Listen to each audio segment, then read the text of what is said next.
Is that it? It's done. Thank you, thank you. All right, we are officially live. Let me pull up YouTube and we can live stream on YouTube.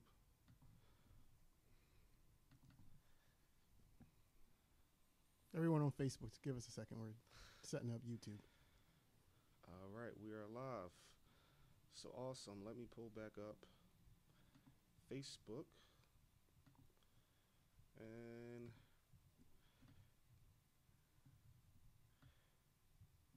Facebook, where are you? All right, cool. So we are live. So, hello, everyone out there. Welcome, investors and traders. Um, just want to say thank you all for tuning in. My name is John Proctor. I'm the founder here of We Are Stock Traders, and today this is our first edition of Trader Talk, an investor talk called the Chat Room. So I want to introduce my two co-hosts. So I'm going to start with my left. So, Boy.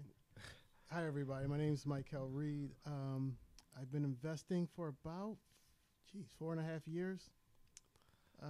First couple years were rough, not going to lie. But then kind of figured out how to do it, got my legs up underneath me, and now I actually have a website, readreports.com, that I write about my investments and why I am going to invest in them. So you can check that out. But I am not an expert by any means. I'm just here to share my experiences with everyone because I wish someone would have helped me when I first started.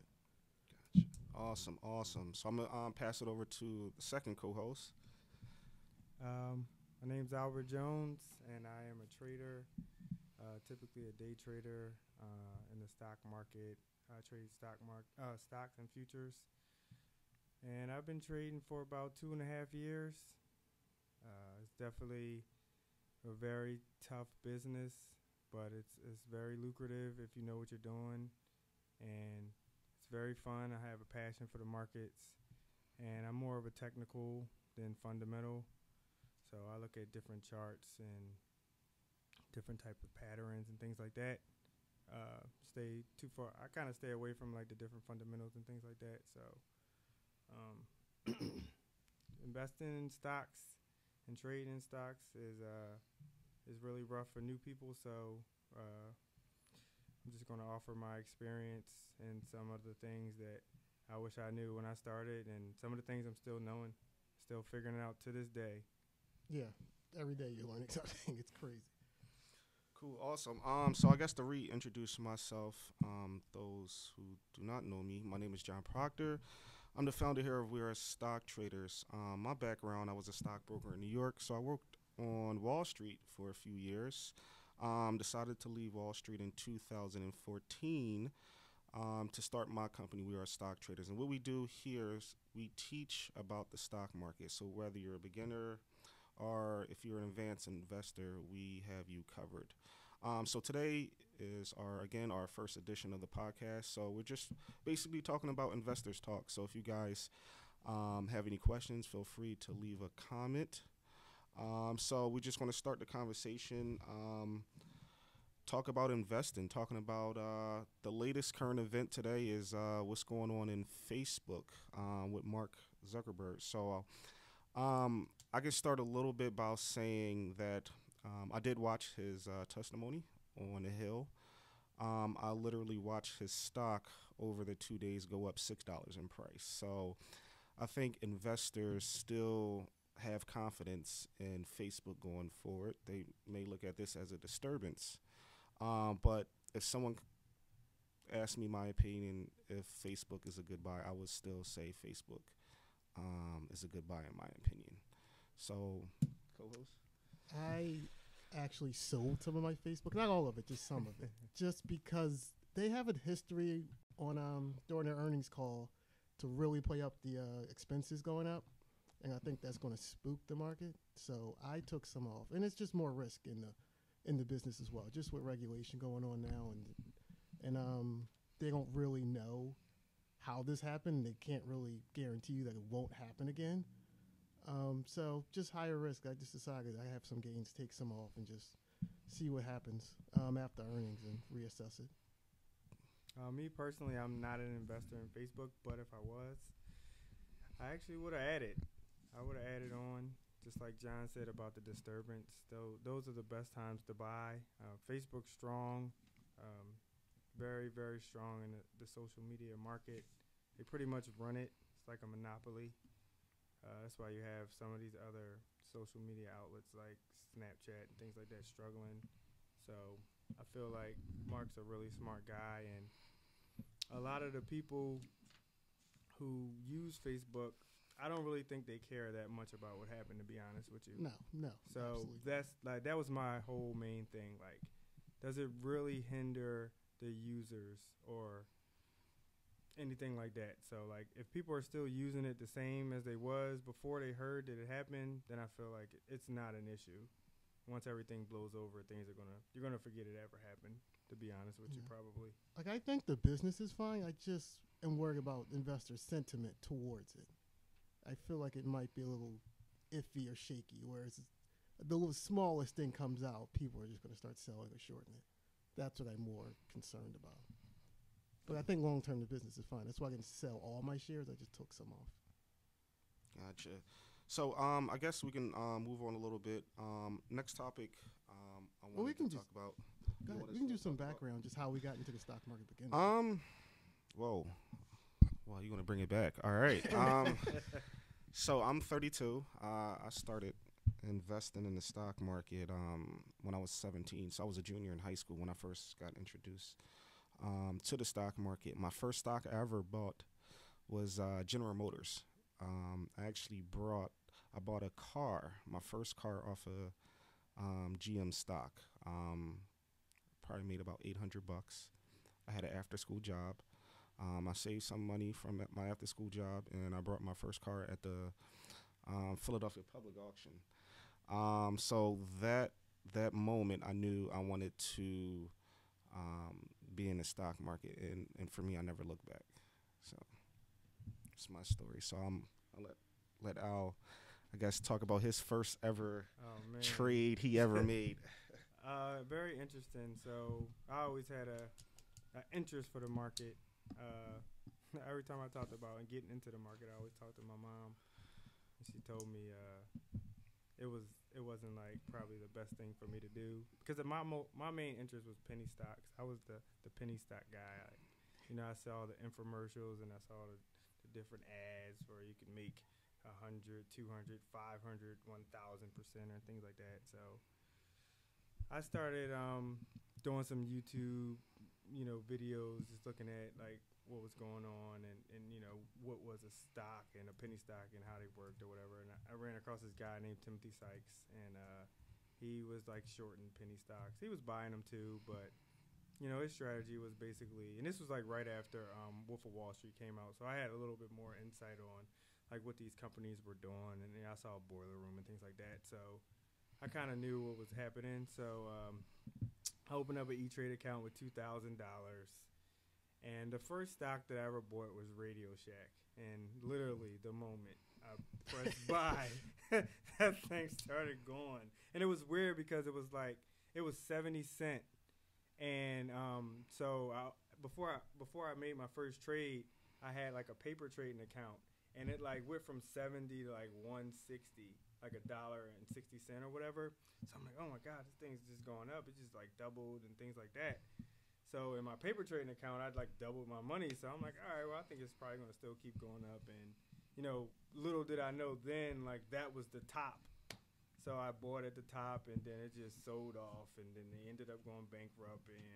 And that was my introduction to, trading and investing. And it wasn't a pretty one, but it was good experience.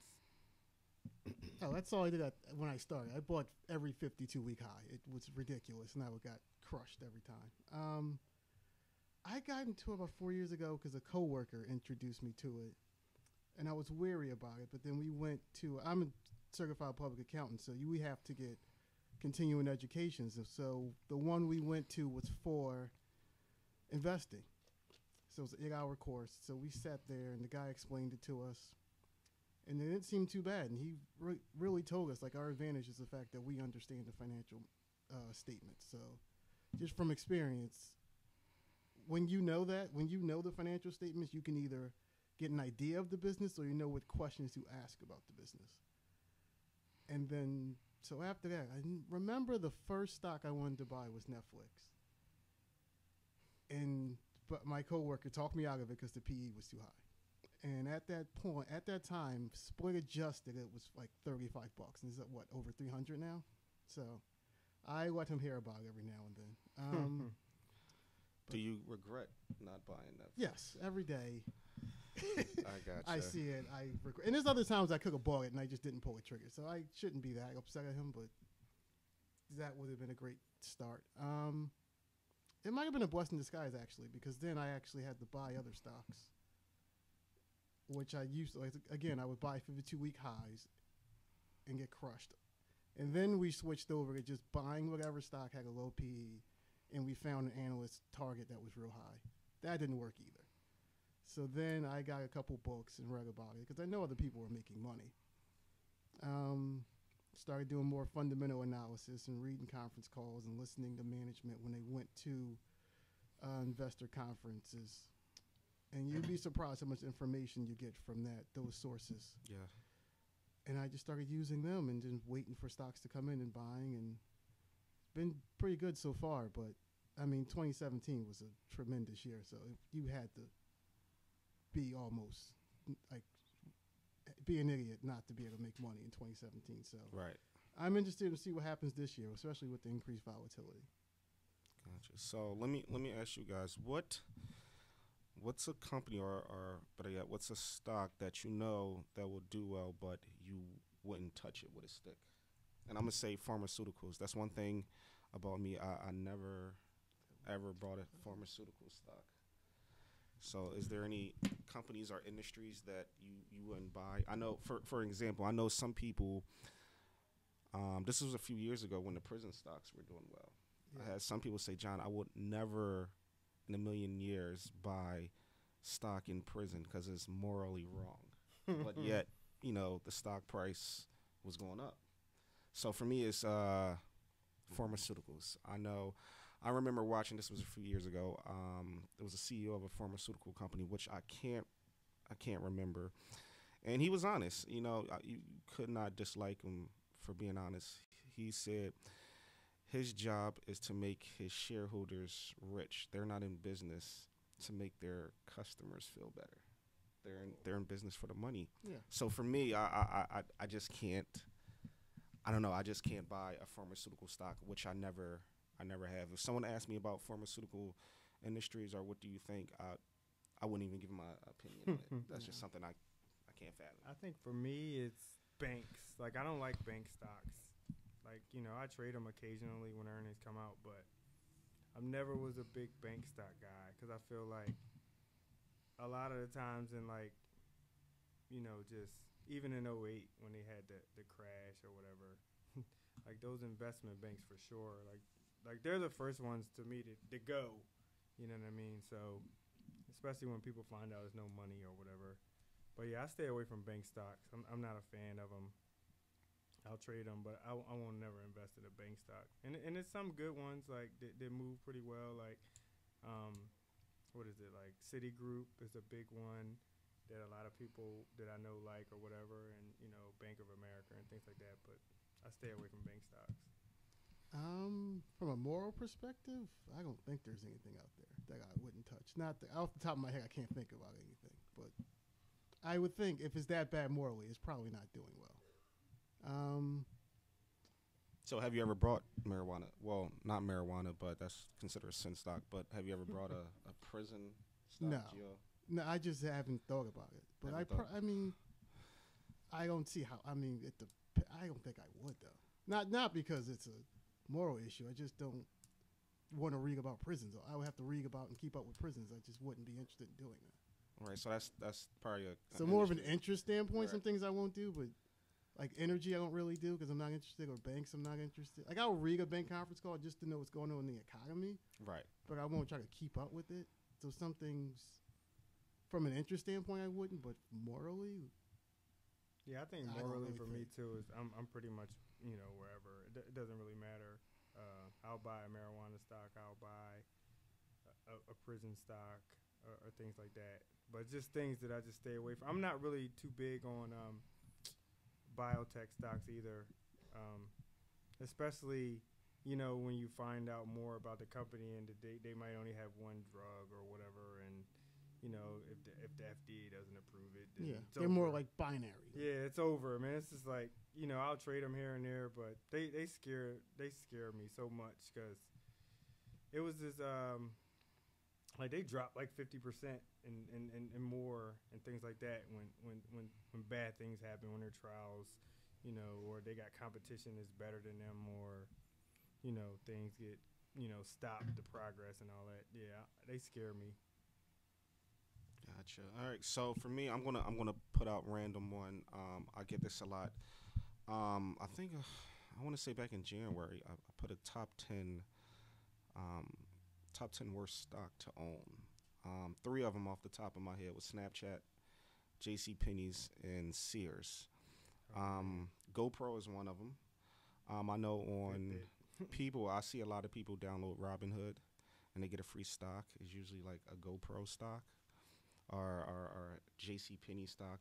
I'm noticing Robinhood gives people all the stock no one wants. All the little I got some Zynga from there. I think that's all right. I got some Zynga. That's all right. I never seen no one with like a good company or a good stock. Everyone showed me, look, I got GoPro or I got whatever, and I'm like, they're all under $5.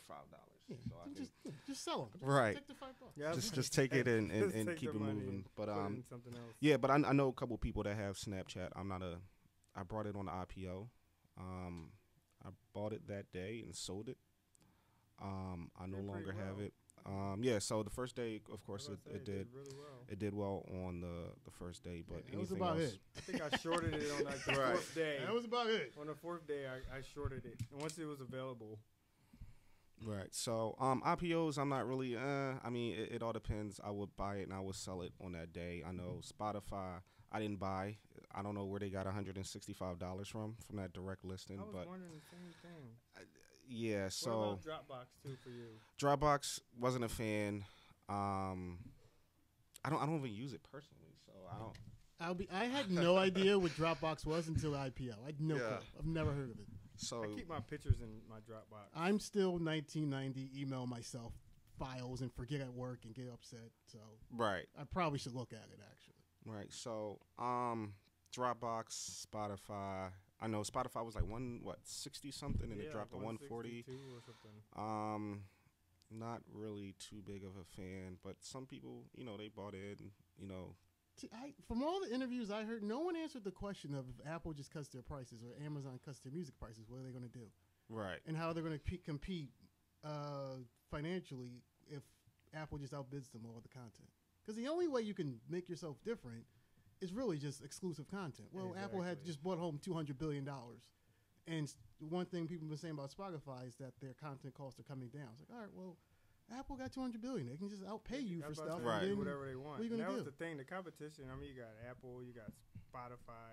Obviously, you got Tidal. There's like so many different things that make you like what sets you apart from someone else, especially like Apple, who has just way more money than you. Can just do whatever. And it's not their main business. Like Apple and Amazon, there's just extra money for them. They could care less if they made money on the music business. So I don't know how they're going to compete. And all the interviews, all the investors I've heard didn't really answer that question. Of course they're not, because the direct listing, they're not raising any money. So basically it's just giving the investors a way to sell their stock shares, and and turn it into cash. So that alone would make me not want to buy it. But normally I don't touch IPOs. I'll wait for like at least a couple quarters, like a year, just so I can read the company, see how it's progressing and what's going on. I'm the same. I'm not a big IPO. Most IPOs fail. So, just the statistics alone caused me to not really look into them after, they show some sustainability because, when you buy an IPO, it's like there's no trend, Yeah, it's used as a trigger. Yeah, there's nothing to go off. Yeah, like what are you it's pretty much like you're basically just, you don't even know what to risk. Like when do you decide you feel like it's not going to work. Yeah, there's no resistance. There's no support. Yeah, it's just nothing. It's out just, in the wilderness. I'm just wishing on a star. Hopefully, it's doing well. So. But it is a couple companies that if they IPO'd, I would invest in, but they won't. So the only one I didn't buy. I don't know why I didn't, but was the Fitbit one. Only because at that point I had a Fitbit and I could see more users on my phone every week. It would be 2 extra people that got a Fitbit. Right. That was the only one I thought The about. one I missed was Ferrari. Ferrari opened up at like 50 or so, and it's at like 100 something now, and it's so quiet though. Like nobody talks about it, and it just gradually grinds up. It's not that many people can buy them. Yeah, but it has a history of being a great company and luxury cars, and that what you're getting with a Ferrari. So basically, that company is going to be doing well because it's been doing well for years. But maybe because you don't see the product as much. Yeah, that's probably you what don't it think was. about You it just as don't. much. It's kind of like out of sight, out of mind kind of deal. But yeah, That came out in what, 2015? Yeah. 2015. I remember. I was so 2 IPOs I did go to New York for was Planet Fitness and Ferrari. What some companies do at the New York Stock Exchange, they will bring, like, for instance, Ferrari brought a lot of their cars to have it on display right outside the New York Stock Exchange. And Planet, they had a lot of their employees with all this like bicycles and all these gym equipment. So people got to like basically test use them. Yeah. So I remember being outside, me and about 2 other of my friends, we went to New York for the IPO. They had all these Ferrari cars out there. And I told myself, I want to buy Ferrari. But I got discouraged. And that was like the last time I let someone discourage me. Somebody mentioned in the crowd, real men don't buy the stock, they buy the Ferrari. So that kind of like, all right, well, when like they buy the Ferrari, blow. I'm going to buy Right. the car. I'm going to buy the stock. And Right. you guys, That's thanks for helping funny. me make money so I can maybe buy one in the future.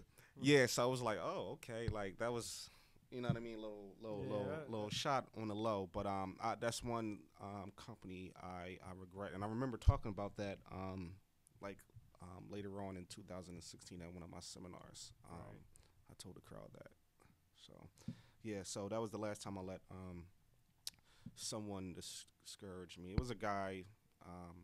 I'm assuming he did well for himself. He dressed well. He probably didn't even. He probably took a picture of one and put it on his Instagram. Like, So yeah. is Right. that I'm sure you've been in the business for a while. Is that your biggest I missed on a stock that you wanted to buy? Ferrari. Ferrari is one of the big one I missed. I try not to look at it. I think I probably started looking at Ferrari like last year. Oh, those are the worst when you check in Right. on it. No, he's like Right, but that was the only one. So I don't let doing it for a long time. I don't let anyone or the media especially discourage me from buying a particular Mine stock. was the same as Mikhail. It was Netflix. I think but it we was a different time. I think we though. talked about this Yeah, when it it was was- like bouncing to 85 Yeah, 4 times, and I was telling it myself had, I should just bad buy it. earnings, and the earnings wasn't actually bad. It was just that it wasn't what the analysts It expected was, or whatever. and that's when they were saying it was a yeah. credit card issue, and I was like, yeah, that sounds and like it it could dropped be to okay. like 82 pre-market. I'm like, yo, this thing is gonna bounce big, and I had my eyes on it, and I missed it. The next time I really thought about it was the next quarter earnings with the 124, because if y'all remember when they split 7-1. It split, it was $100 or whatever. That first day with the 120, like 124, 125, and then it just started selling off. And then, that's kind of when I saw it or whatever. And then once it had that earnings and it went higher into the ones, it's never looked back since. No. Now I would say when I was going to buy 85, I was trying to trade it, so I had sold it. I was trying to trade I it had sold it at too, 105. but I was trying or to something. swing it, and like the way I do my swings, I'll hold on like a piece if I really feel like I need to just hold because it's just working. Like because like when you go into like a trade or an investment, I don't think too much of an investment, but like a trade. If you go into a trade, it's a lot of different things that happen. Like sometimes you'll have a profit target, and then like say if something, it starts to work way better than you thought, then I'm like, all right, I'm gonna hold it longer. and then it's like it's still working. But it's you'll like, hold a piece of it longer. yeah, a not the piece. entire I thing. definitely Okay. would have sold, but you know, usually what I do is on my swings. So my day trades are Yeah. different from You my might want to swings. break down swing because I didn't really. know A what swing it was. trade is basically so a day trade is you buy and sell within a day. A swing trade is buy and sell within over a day. You know, usually days to weeks, sometimes months, and then they go position trades like 6 months to a year, and then invest. But basically, how I do my swings is basically if I really feel good about it, what I do is I go in a little bit more size than normal, and then if it really starts to work, I'll just cut like half of it off or Mhm. some of it off right away, because that'll pay for if it doesn't work the rest of the way. Right. So like that's what I usually do. Like I'll go and like say if I want to like swing like 200 shares, I'll do like 300, and then I'll take the 100 off if it works like that day, and then I'll hold the rest, and then I'll just piece the rest out like that. But Mhm. like something like Netflix, the way it was working, and you know because before like maybe last year, I hated Netflix. Like I wasn't a fan. I'm just talking about the company. The product. Yeah, like I was like, the movies, you can't get certain movies, and once they started doing a lot of these originals and stuff like that, like they really, really piqued my interest a lot because before I really didn't see like too much of a difference between like any of the streaming services, Mm-hmm. but like Netflix originals, they really put them over the top of like anything else. Yeah. Like they're really taking over right now. So I was like, I would have held some of that on. Yeah, that's why I hear people. Some of those investors say, "Oh, Spotify can be like Netflix." I'm like, well, they can't make their own music. I mean, I guess they technically could, but they have to pay an artist to do it. Unless they got a record label, but I don't understand how they're going to have their own music to have exclusive content. So, yeah, I try to. I look at Netflix, but I don't feel that bad. 'Cause I think I would have sold it. So, not that upset about it. Any regrets you guys had in the past? That was one. Well, my friends know about Panera. That one, I sold. It ran up, and I got scared, so I sold it around 250. I had like 190, and it was ridiculous. I was reading the conference call. Some of the questions they were asking were utterly insane, and it ran up like 190. They reported the next quarter. It went to like 220. And then it just ripped through like that ceiling at 220 to 250. So I had to trade in $30 increments, like 190 to 220. All right, it's gonna fade off at 250. So I sold it at 250. But it turns out it was ripping because someone was JAB Holdings was ready to buy it, Okay. and they ended up buying it for 315. And so I got a lot, and that was actually on the website, and I got a lot of text messages from my friends just giving me a hard time about it. I mean, I made money, but they're just like, you called it the Panera snafu, and they don't. I hear about that one every now and then. Gotcha. Mine's I think I might have told you this story. It was either 2014 or 2015 when Colorado legalized marijuana. I Whatever. remember. You So told me about that one. Yeah, it was a Medbox. Does that company sound familiar? No. So Medbox made vending machines for marijuana, right? So it was a real big out California. Colorado legalized marijuana January 1st. Their stock was $10. So I took $1,000 about 2 days prior, right? $10 a share. January 1st gets here. It's a Monday or a Tuesday. The stock doubles, right? Hour later, the stock is at $30. I'm up $3,000. I'm up $3,000. Next thing you know, I'm getting ready to sell. Is at 35. This is all in one day. Oh yeah, I've been out. I'm up. Now the stock is at $40. I'm up 4,000. So right there at that moment, something was going on with that company. So what I did was all eyes on. I turned on the news, CNN, CNBC, all eyes on Colorado. Right, people are standing in long lines, waiting outside the dispensaries to buy marijuana. First state to legalize it, right? Recreational. Stock goes to 50. It goes to 60, all in one day. I'm up $6,000 in Medbox, and I was like, you know what? If this stock goes to 100, I'm gonna make $10,000 for the day. Crazy, right? So the stock goes to 70, goes to 75. So my girlfriend at that time, I called her, was like, hey, like, let's go out, let's go on vacation, let's do something. We're planning trips. So she's at work looking up different trips. And stock goes to 80, it goes to 90. It goes to 93.50, then it drops to $12 just like that. I have never seen a stock drop like that a day of my life. Like that fast. It just dropped. It was a massive sell-off. So I'm watching CNBC. The anchors, right? They're making their trades live on TV. Like, yeah, I just bought it at 63. I'm selling it at 86. That's my price target to get out. So literally, stock goes all the way up to 93.50 and drops to $12. So what I did is I immediately sold at $12. I made $200 on that trade, but for me, I let my greed get in the way. I didn't use a trailing stop loss. I didn't use a sell limit. I didn't use a stop loss. So with so many things.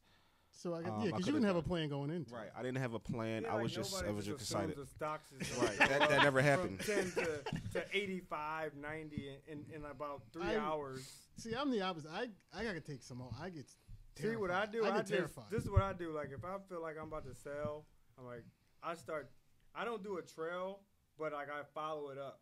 So manually. So if it's like at 30, all right, I put it at 25. 35, I put it at, like I do like that. Like I'll manually trade it up because I don't know, sometimes you'll have like like people will take profits and it might dip and like, you know, get you out and then go back. So I was like, you know, it determines like what it's doing or whatever. Mm-hmm. But yeah, like that's like that would have hurt. That would have hurt bad. Yeah, you're better than me. Once it got to 30 maximum, I'm out. Yeah, I'm scary like that because like when things start to go parabolic, yeah. I'm like I got to get out now before things get ugly. I probably, knowing me, I'm such an idiot. I probably would have got out and tried to short it and just got killed on the way up. Yeah, so for that one, that was a lesson learned. Just I'm big on when I teach now. I'm big on don't be greedy. Don't let your emotions get involved. Because on that day, I mean, I can admit I was being greedy. I was happy. I was making money, and I was seeing like the money grow right before my eyes. But actually, the Medbox is no longer a publicly traded company. So there was a small law firm that I guess looked at the company being a little shady. So they actually sued Medbox. They believe they were relying on their company's financials, and they actually were right. The CEOs, the VPs, they were relying on their financials, saying they made this amount of money but didn't make nowhere close to it. So the company actually filed for Chapter 7 bankruptcy. So Medbox is no longer a publicly traded company. That's crazy. Yeah. I had a similar story, but it was different. So like when I first started trading, this is like my E-Trade account days. So I used to buy penny stocks. I don't mean like $3 and $1. I mean like 5 cent, 10 cent, like that kind of stuff. So I would like subscribe to all these newsletters or whatever. So I had this one newsletter. I forget the ticker symbol or whatever, but it was 10 cent. And so I didn't know about liquidity or, you know, illiquid stocks or things like that. Mm-hmm. I didn't know about none of that stuff. I didn't know about like limit sales. Like I really was like, I didn't know what I was doing at all. So I had bought this stock at 10 cent. I bought like 9,000 shares, maybe like 10,000. You know, because that was the thing that got me into like the penny stocks. You could buy so much that, you know, if something does happen, you know, you can make a lot of money or whatever. So the case. So I bought it at like 10 cent or 11. I think it was like 10.5 or whatever. And it went to 15, then it went to 20, went to 25, then it went to 30 cent. And I was up like maybe like $2,200. But my stupid behind didn't know that if you do a market order, then whatever the lowest. Yeah, like wherever. So the bid was at like 8 cent. And the ask was at like 32. Yeah. So like literally you would have to wait for the bid to come up higher to like, you know, when you make your sell, if you sell a market for you to be able to get out and make money. Mm-hmm. So I'm like, I just seen it jump up so quick and I like freaked out. So I'm like up $2,000, and I did a market sell, and then I realized I was down like $700. So I'm like, what the hell just happened? Like, so I called the broker, and it's the funny thing, like when you don't know what you're doing, and you call the broker like you're this guy, and then he's looking at you like, dude, you're an idiot. Like, you know what you just did? So like I didn't know that if you do a market sell, it's going to sell to the bid, wherever the bid is, and the bid was at 8 cents, so I took a loss. Instead of thinking I made $2,000, I took a loss because I didn't know what I was doing. And like that was like the day when I really realized that I needed help. Like that might have been like right around the time, I think it was not too long after that when I reached out to John. It probably was like a couple of months before. I was just having like these really stupid like Trader 101 098 mistakes where you should know the difference between a market sell and a market buy. And like I didn't know that. I just was, just out there like balls to the wall, gung ho, like with no experience. Oh yeah, no you're gonna be yeah. And it was you're gonna be a millionaire. Yeah, it was like I was like, man, I really don't know what I'm doing. But it's like I was so sick that day. I just really knew I just made like $2,000. And just to go from like with John, you go from making $10,000 to like making 200. I mean, you go from making $2,000 to losing $700 on a $2,000 account. Like Yeah. So we have a question. Nia, my good friend Nia, she wrote thoughts on Forex. So I guess I can pass it off to you too. I'm not a fan of it. I know it. I know how to trade. I know how it works. But I stick to what I know and what I'm good at, which is stocks. So I can let the co-hosts put their input on Forex trading. You want to go first? Yeah, I don't do it. I just stick to stocks. It's just I understand how they work. I understand the business. I feel like that's my edge. Whereas Forex is, as far as I know, it's just currency, and you're looking for patterns or charts. So I don't touch it. I'm just trying to make money, nice and easy, as a secondary source. It's not trying to strike it rich doing it. So I stay out of that. I would do it. I'm not a big fan of it, but like when you're a technical trader, like it's kind of like the same carryover for me with stocks and futures and forex. It's kind of all the same, still a chart. I'm still looking for the same type of patterns, same type of moves. But like me personally, like if I had a choice, like I wouldn't do it.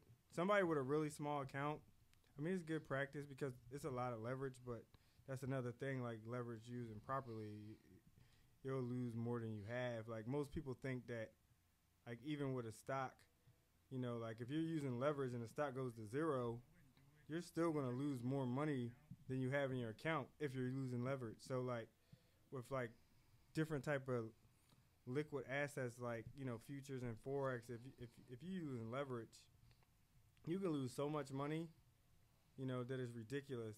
So it's not something I would start out doing.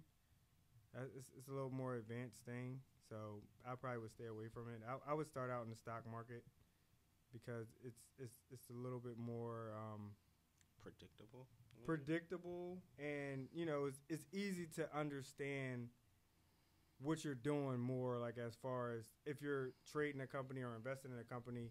As long as you know about the company, then and do your due diligence, you'll be fine. Like in forex and all these different, some crazy thing happens with if you're doing a pair with Japan or China or whatever, and then something happens, like it could like implode or something, like the whole Syria situation that probably implode everything. Like it's just too many risks and too much question marks. So I would stay away from it. But however, if you like it, to each his own. I would never advise no one to not do anything. Just make sure you read up on it before. Don't just jump in. Do your due diligence. That's what anything. Like just don't listen to what other people say.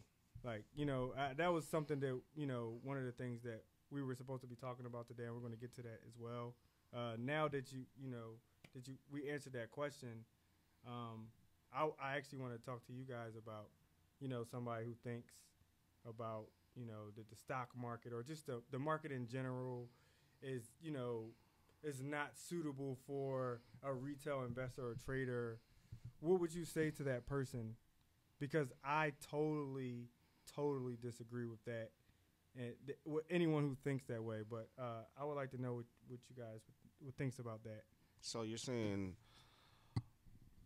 some people say the market is not suitable for a retail. Yeah, someone like would you can't invest on your own. You need someone. You got to give it to a big professional. Yeah, you can't. You'll get killed by the big, funds and banks and things like that, and they're playing tricks and manipulation, and all this stuff does happen. But I disagree totally with somebody who feels like they can't make money in the market just because they're a retail investor or trader.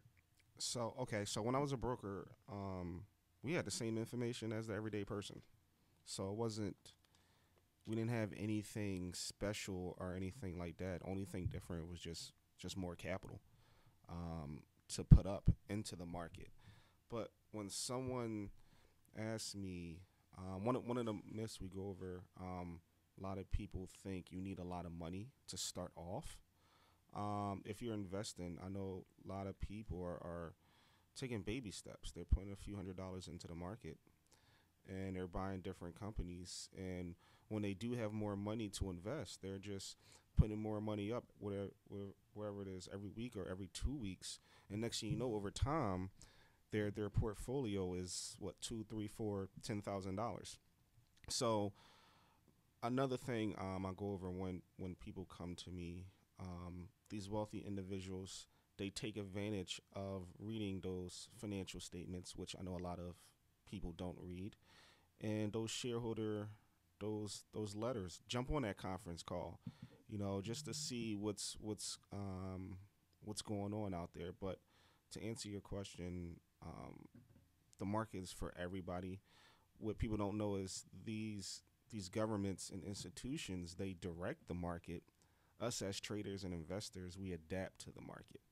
So a lot of people are not aware of that. And one thing, I never bring it up, but if you ever look like on YouTube, like industries that won't be around anymore, like number one or two was it was like tree workers or something like that, because everything is electronic, right?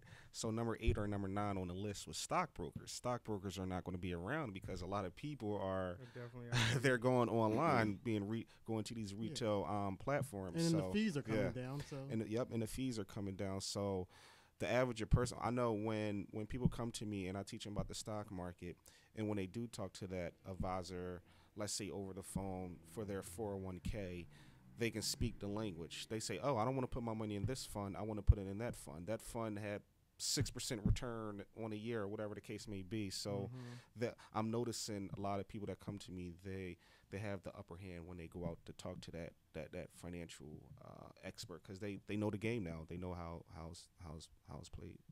So yeah, I mean, if you're a retail investor, you definitely can do it on your own. Especially the world we live in now, they're making it so you can be a retail investor with things like Robinhood with no fees. And then when you have these websites, I think I use Seeking Alpha. You can go on there and pull down the conference calls, or other people write free articles you can read about the company. And then companies access, you can listen to the conference call if you want to, or their investor conference, you can listen to that. The information and the access is there. The problem is, I think me and Al talked about this, it's a risk management thing. I think people come in and look at these stocks as lottery tickets, how Peter Lynch said, right. instead of a piece of a business. And so people get caught up in being greedy and chasing tops. They get blown out, and they don't want to go back in the market. Whereas the best thing you can do is just stay in the game. Once you stay in the game, like 3, 6 months, a year, you start to understand that the stock market does not always make sense. And once you understand that, you can be able to take advantage when things sell off for no reason. Like, I think the last week, Amazon was down 10% because Trump was tweeting about it. Right. He can't really do much. The biggest thing was the Tesla April Fool's joke. When Elon Musk said that they were going bankrupt. But there was more stuff with that because their debt got downgraded. I'm just saying, like, you want to be an idiot and come out and say that you're going bankrupt for April Fool's joke, and then it just sells off, like, like stuff like that. Like, you can't really predict. Yeah, it doesn't always make sense. But I would just tell people, like, just start an index fund and follow a couple companies for a couple months, and you get to see how they move. You get to know the company better. So then when you're ready to buy individual stocks, Right. you have a better idea of what you're buying. Just how, like, if I'll start a restaurant and wanted me to buy into it, I would go down there and check on the restaurant. I would ask them about the restaurant, what food he's serving, where is it going to be. And I think people don't do that. They just listen to a tip that someone told them a stock that jumped up, and they jump in late, and then that's when everyone's getting out. So it's really just starting an index fund. Pick up a couple books. Like, the books are the best pieces of information, because no one's going to sit down and write 150 pages and give it to a publisher and get it published if it's full of crap. Like, you're not going to do it. So that's where the best information is going to be. Read a couple books. I agree. And then just go from there. But you're going to get more money in the stock market than you are out of a savings account at this point. To piggyback off what y'all said, especially with the risk thing, risk management is key. And even before that, I feel like the biggest problem with retail investors or traders is they don't have a plan. So, like, you want to invest in this company, but you don't have a plan of your approach. Do you want to invest in this company because it's a growth company? Do you want to invest in this company because it pays dividend? Do you want to invest in this company just because it's doing well? Like, that's not a good enough reason. Like, you have to do your due diligence. And I think that's the biggest thing. Do your due diligence. Like, don't listen to what other people say, even if they're really good. Everybody makes mistakes. The best trader and investor takes losses. I don't care what they say. If they tell you anything else, they're liars. Yeah, run the other way. If someone tells you they They're never took a liars. loss, just run. They're liars. They're lying. You know, I had this one guy tell me, I swear it's funny. He said he never took a loss on an investment, right? And I said, really? He was like, yeah, I never took a loss. And I was like, so what are you in right now? So he told me this companies he's in. And it's like, bro, like, you're down a lot on X, Y, and Z. He's like, well, you only take a loss when you sell. I'm like, dude, them things is going to zero. Like, you know what I'm saying? Like, you never took a loss, but you will. So, like, the best thing is don't listen to what anybody says. Do your own due diligence and have a plan and risk. Understand what risk really means. Only risk what you can afford to lose. Only risk what you can afford to lose. And know what you're owning. Because, like, if something happens with a company and you know that, like, the stock starts dropping, there's no news, and then you panic and you sell, and it's just like, then it goes right back up. But if you knew what you owned and you knew that it was nothing and you know how the market works, then maybe that would have been an opportunity for you to add. Or like John says about the disturbances and things like that. Like, if you know what you own and you know what they do and you know they have a longevity, then you know that something small, something silly won't really affect the long-term state of the stock. It might short-term affect, but that's how you buy things on sale, just like you go buy clothes or you go buy groceries, and that's how you do it. So, like, those are the two things. Absolutely. Another thing, I normally tell people, good companies don't come cheap. So I normally tell people to stay away, especially invest in stocks under $5. According to the SEC, which is the Security Exchange Commission, any stocks that's traded $5 and below is considered a penny stock, right? And if you're a publicly traded company traded at $1 for more than 30 consecutive days, you will be delisted off the stock exchange. Usually when a company is delisted, it's the first sign of bankruptcy. So you kind of want to stay away from that. And I see a lot of people, they have stocks that end with the letter Q. So Q is a symbol for bankruptcy. So right now, if you want to buy HH Gregg, they have a Q at the end of it. So it would be HGGQ. If you wanted to buy Radio Shack, they have a Q at the end of it. So you kind of want to stay away from companies that have a Q at the end of it or from bankruptcy. There's only one company that I personally know that did good, which was General Motors. They filed for bankruptcy and they emerged out of bankruptcy in 2009. And a little fun fact I did a few months ago, it was, if you guys remembered, Woolworths. Woolworths filed for bankruptcy and they emerged from bankruptcy. They changed their name to Foot Locker. So Foot Locker is Woolworths. A lot of people don't know that. Little fun fact of the day. But the time is, wow, almost 7 o'clock. So what I'm going to do is just wrap it up. I thank you all for tuning in. And those of you that will be looking at the video later on during the week, we thank you as well. We're going to be here next Thursday. Al McCall will be here, the co-host. Different topic. We may have a special guest as well. And also the next seminar will be, when will it be? April 26th, which is a Thursday, all about the dividends. We're going to teach you how to invest in dividends, which are income stocks. That class is hosted by Ronald Sims. So he's actually a friend of mine, good friend of mine. You can connect with him on his social media page. And for you guys, how can everyone out there, I guess, follow you on social media? What is your social media pages? My Facebook is Albert Jones, is my name. Instagram, it's just like for personal use or whatever. So Facebook is probably better if somebody wants to get in contact with me, just Albert Jones. And also on the We Are Stock Traders page, I'm available as well. So those two ways. Awesome. You can find me at readreports.com. So that's REEDREPORTS. Instagram, Mike_Money87. Mike is MYKE. And Twitter, MikeMoney87. No underscore Twitter. So cool. So Al, he actually does a couple seminars, the technical analysis. So we're going to put one together in May too. So actually look out for that. Al is very good at what he do.